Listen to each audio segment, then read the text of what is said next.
ఆదికాండము 35వ అధ్యాయము. దేవుడు యాకోబుతో, నీవు లేచి బేతేలునకు వెళ్ళి అక్కడ నివసించి, నీ సహోదరుడైన ఏశావు ఎదుట నుండి నీవు పారిపోయినప్పుడు నీకు కనబడిన దేవునికి అక్కడ బలిపీఠమును కట్టుమని చెప్పగా, యాకోబు తన ఇంటి వారితోనూ తన యొద్దనున్న వారందరితోనూ, మీ యొద్దనున్న అన్యదేవతలను పారవేసి మిమ్మును మీరు శుచిపరుచుకొని మీ వస్త్రములను మార్చుకొనుడి. మనము లేచి బేతేలునకు వెళ్ళుదము. నా శ్రమదినమున నాకు ఉత్తరమిచ్చి నేను వెళ్ళిన మార్గమున నాకు తోడయుండిన దేవునికి బలిపీఠమును అక్కడ కట్టెదనని చెప్పెను. వారు తమ యొద్దనున్న అన్యదేవతలన్నిటినీ తమ చెవులనున్న పోగులను యాకోబునకు అప్పగింపగా, యాకోబు షెకెము దగ్గరనున్న మస్తకీ వృక్షము క్రింద వాటిని దాచిపెట్టెను. వారు ప్రయాణమైపోయినప్పుడు దేవుని భయము వారి చుట్టూన్న పట్టణముల మీద నుండెను గనుక వారు యాకోబు కుమారులను తరుమలేదు.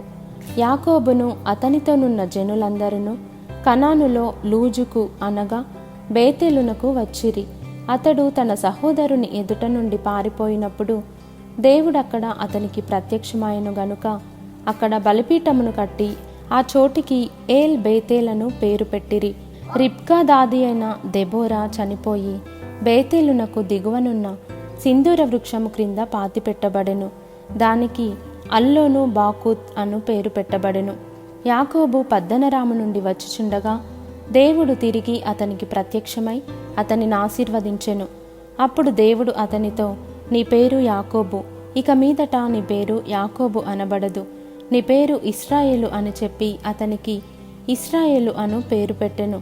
మరియు దేవుడు, నేను సర్వశక్తిగల దేవుడను, నీవు ఫలించి అభివృద్ధి పొందుము, జనమును జనముల సమూహమును నీ వలన కలుగును, రాజులను నీ గర్భవాసమున పుట్టెదరు.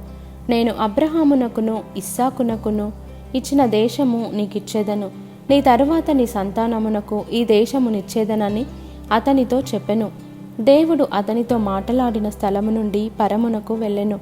ఆయన తనతో మాటలాడిన చోట యాకోబు ఒక స్తంభము అనగా రాతి స్తంభము కట్టించి దానిమీద పానార్పణము చేసి నూనెయు దానిమీద పోసెను. తనతో దేవుడు మాట్లాడిన చోటికి యాకోబు బేతేలను పేరు పెట్టెను. వారు బేతేలు నుండి ప్రయాణమైపోయిరి. ఎఫ్రాతాకు వెళ్ళు మార్గములో మరికొంత దూరము ఉన్నప్పుడు రాహేలు ప్రసవించుచు ప్రసవ వేదనతో ప్రయాసపడెను. ఆమె ప్రసవము వలన ప్రయాసపడుచున్నప్పుడు మంత్రసాని ఆమెతో, భయపడకుము, ఇదియు నీకు కుమారుడగునని చెప్పెను. ఆమె మృతి పొందెను. ప్రాణము పోవచుండగా ఆమె అతని పేరు బెనోని అనెను. అతని తండ్రి అతనికి బెన్యామీను అను పేరు పెట్టెను. అట్లు రాహేలు మృతి పొంది బెత్లెహేమను ఎఫ్రతా మార్గమున పాతిపెట్టబడెను. యాకోబు ఆమె సమాధి మీద ఒక స్తంభము కట్టించెను. అది నేటి వరకు రాహేలు సమాధి స్తంభము. ఇశ్రాయేలు ప్రయాణమైపోయి మిగ్దల్ ఏదేరు కవతల తన గుడారము వేసెను. ఇశ్రాయేలు ఆ దేశంలో నివసించుచున్నప్పుడు రూబేను వెళ్ళి తన తండ్రి ఉపపత్ని అయిన బిల్హాతో శయనించెను. ఆ సంగతి ఇశ్రాయేలునకు వినబడెను. యాకోబు కుమారులు 12. యాకోబు జ్యేష్ఠ కుమారుడగు రూబేను, షిమ్యోను, లేవి, యూదా, ఇశ్శాకారు, జెబూలూను వీరు లేయా కుమారులు. రాహేలు కుమారులు యోసేపు, బెన్యామీను.